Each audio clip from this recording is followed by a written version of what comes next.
Close your eyes for a moment. Feel the weight of the grudges you carry.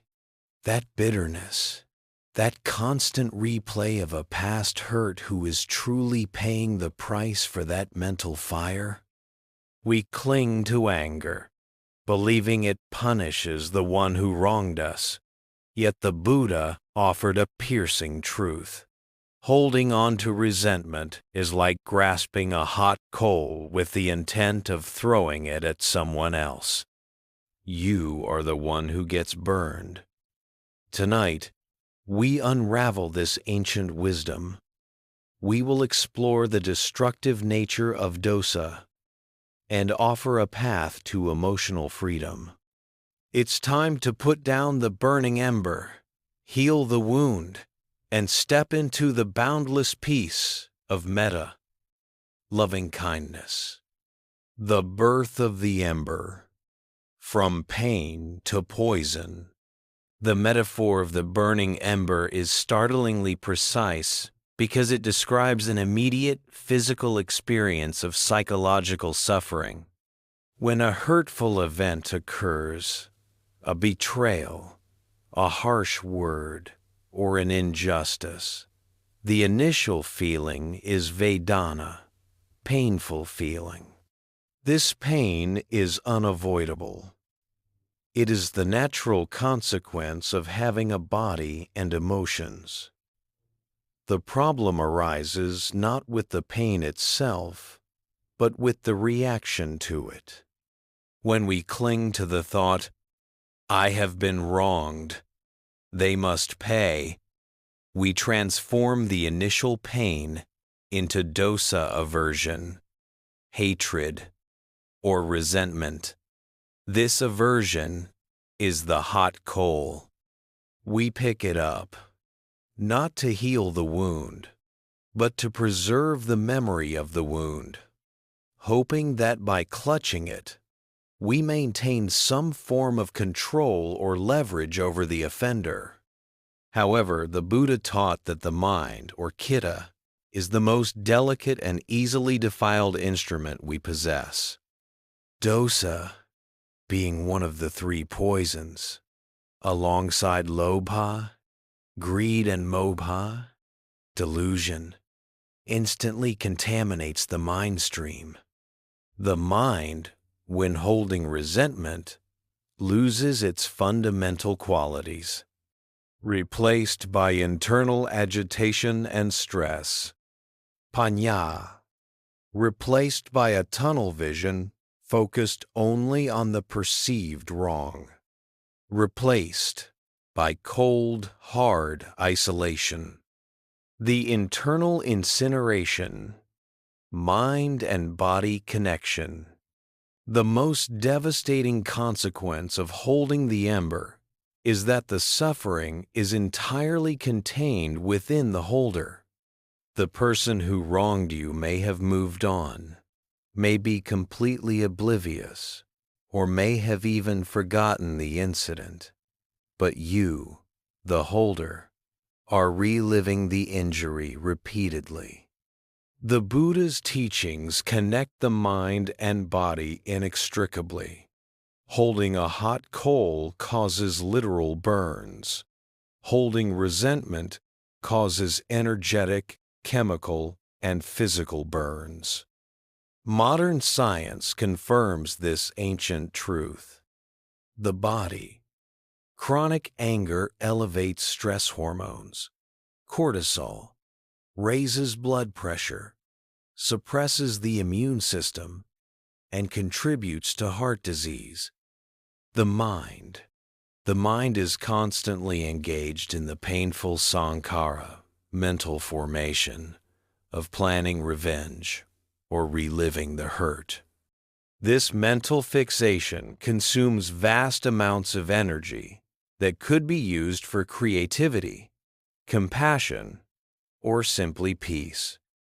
In the Anguttara Nikaya, the Book of the Threes, the Buddha illustrates the damage of anger on one's own character, stating that when a person is consumed by anger, they become ugly, they lie, and they cannot distinguish between right and wrong. The anger itself becomes a thick, dark veil covering all virtue. The illusion of control. The giver is the receiver. We believe resentment is power, but it is, in reality, a profound surrender. By constantly thinking about the person who hurt us, we grant them perpetual, unchallenged access to our most private, sacred space, our mind. We become an unwilling servant to their memory, allowing their past action to dictate our present emotional state. This is the ultimate karmic irony. The resentment we cultivate to punish others only succeeds in punishing ourselves. The intended target may never feel the heat, but the holder is experiencing the fire, moment by moment.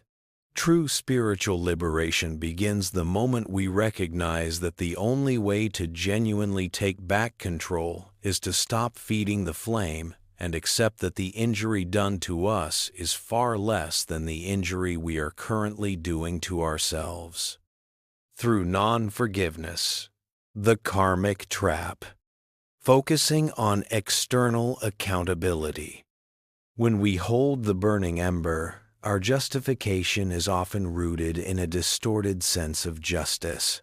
We feel that releasing the anger is equivalent to letting the wrongdoer get away with it. We believe the intensity of our internal fire somehow holds them accountable, sending them mental or spiritual pain. This belief is the fundamental moha delusion in the resentment cycle. The Buddha teaches us that kamma, action intention, is an internal mechanism. The consequence, vipaka, of an unskillful act is borne by the actor, regardless of whether the victim forgives them or not. The person who wronged us has already ignited their own karmic fire through their unwholesome cetana, intention. Their suffering is sealed by their own actions. In the Dhammapada, the Buddha clearly states the law of action and consequence. The evildoer grieves in this world, and he grieves in the next. He grieves in both. He grieves when he sees the evil results of his own deeds. Dhammapada, verse 15. The painful vipaka of the wrongdoer is inevitable. It is a spiritual law.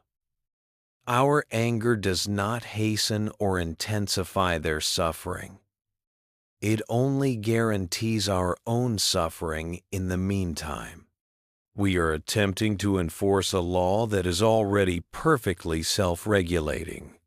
By clinging to the grudge, we are merely standing beside the judge, holding a self-inflicted wound, thinking it will influence the verdict.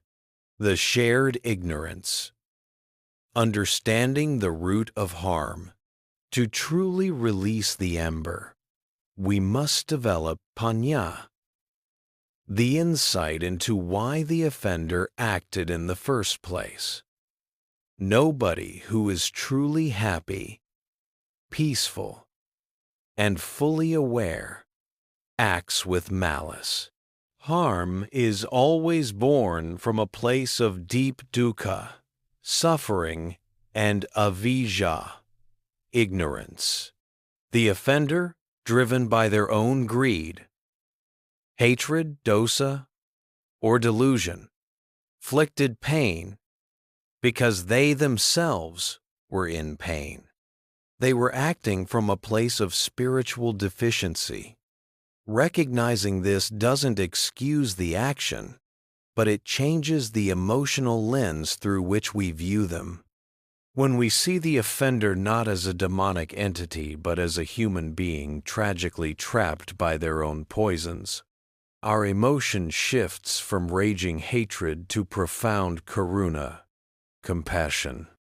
When we feel compassion for the person who hurt us, the coal falls from our grasp naturally, because compassion cannot coexist with resentment.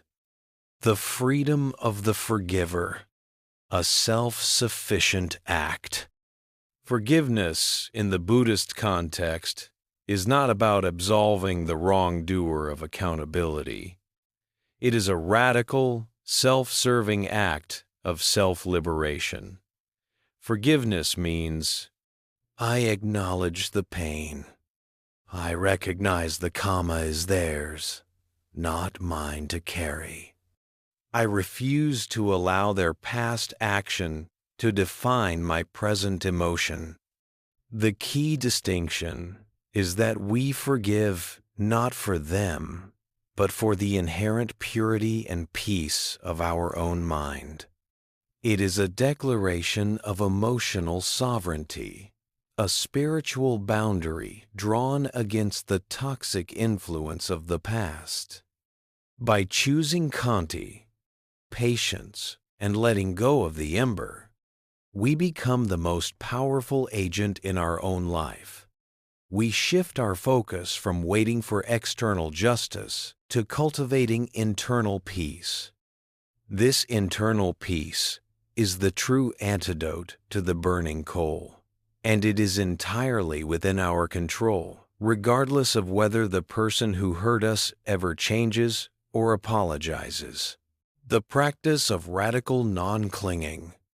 The key to releasing the burning ember is not forcing forgiveness, but engaging in a radical practice of non-clinging anupadan. We must learn to see the feeling of resentment not as a permanent part of our identity, but as a temporary, painful dharma phenomenon arising and passing away within the mind. The moment the memory of the injury arises, the untrained mind instinctively grasps the coal. The practice of sati, mindfulness, teaches us to observe the coal without touching it. We observe the physical sensations of anger, the tightened jaw, the rapid heartbeat, the heat in the chest, and mentally label them: aversion arising, aversion passing. This simple act of mindful observation creates a vital distance between you and the feeling. You realize, I am the awareness, not the anger. This practice is beautifully encapsulated in the Majjhima Nikaya middle-length discourses, where the Buddha often emphasized that wisdom comes from seeing things as they truly are, without attachment.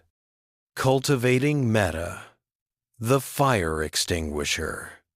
Mindfulness creates distance, but Metta, loving kindness, is the true fire extinguisher. You cannot simply will yourself to stop being angry. You must actively replace the toxic energy of dosa with the nourishing energy of metta.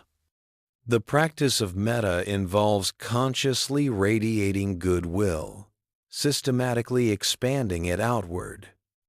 When applying metta to the person who harmed you, this is a profound act of spiritual self-protection.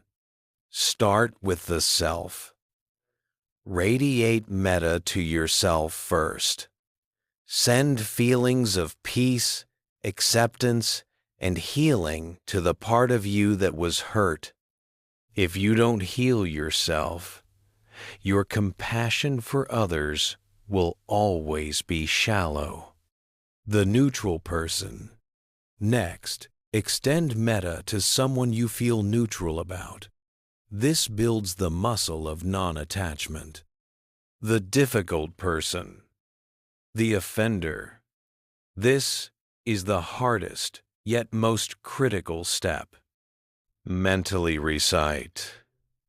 May they be free from suffering. May they be free from the roots of their own ill will. May they be well. You are not praying for them to escape accountability. You are praying for them to escape the deep-seated avijja that caused them to harm you, thus stopping the cycle of pain. By extending metta, you are performing an act of karuna, compassion, not just for the offender, but for your own suffering heart. When metta is genuine, the grip on the hot coal dissolves naturally. The great release, recognizing impermanence, anicca. Ultimately, the coal is released when we fully grasp anicca, impermanence. The moment of injury is past. The memory itself is constantly changing, and the person who committed the wrong is also constantly changing. Clinging to the event is clinging to a ghost, an illusion of fixity in a constantly flowing universe. The practice of letting go is the recognition that the only constant in life is change. Your anger is temporary. Your pain is temporary. The offender's existence is temporary. Why dedicate your precious, non-renewable present moment to a temporary, painful relic of the past? When we apply this wisdom, we gain the final, powerful insight. We are not forgiving the person's past action. We are forgiving the person for their present suffering, which caused the past action. And most importantly, we are forgiving ourselves for clinging to the illusion that the past is permanent. This final release is the moment of pure, unconditioned vimutti that the Buddha promised. The hot coal is simply dropped, and the hand your heart is finally free to feel the cool, healing air of the present, the true warrior, the strength of forbearance. We often mistake aggression and rigid adherence to grievance for strength. We view the person who fights back or never forgets as powerful. However, the Buddhist teachings offer a radically different measure of spiritual strength. The true warrior is the one capable of Khanti, patience, forbearance. The Buddha defines the true strength of a sage not by their capacity for revenge, but by their boundless ability to endure harm without generating internal malice. In the Dhammapada, it is said, "He who, though he reviles, returns no revilement. He, by that twofold benefit, saves both himself and the other." Dhammapada, verse 401. This is the ultimate power move. By refusing to participate in the cycle of anger and retaliation, you instantly cease to be a victim. You become the agent of peace. When you finally put down the burning ember, you realize that your true strength does not come from clinging to the memory of the injury, but from the spiritual agency to consciously choose metta over dosa, aversion. This spiritual strength manifests in two crucial ways. Impenetrable peace. When you are free from resentment, external slights and criticisms can no longer destabilize your inner world. You become an island unto yourself, grounded in the unshakable refuge of the Dharma. Creative energy. All the energy previously consumed by the mental gymnastics of anger, worry, and retaliation is suddenly freed. This liberated virya, effort, energy, can be redirected toward wholesome goals, self-development, and service to others. The healing of the chitta, a return to wholeness. When resentment is stored, it fractures the mind, creating a sense of fragmentation. The continuous internal dialogue of bitterness prevents samadhi, concentration, focus. The act of true forgiveness, the radical dropping of the coal, is the ultimate act of sila moral purity and leads to the healing of the chitta. The healed mind is characterized by joy piti, the lightness that comes from removing a heavy burden; ease, the calming of the mental and physical agitation; clarity vipassana, the ability to see situations clearly without the distortion of past hurt. The spiritual healing is profound. The person who forgives is the one who has reconciled their past with their present. They have taken the painful experience and transformed it into panya, wisdom, and karuna, compassion.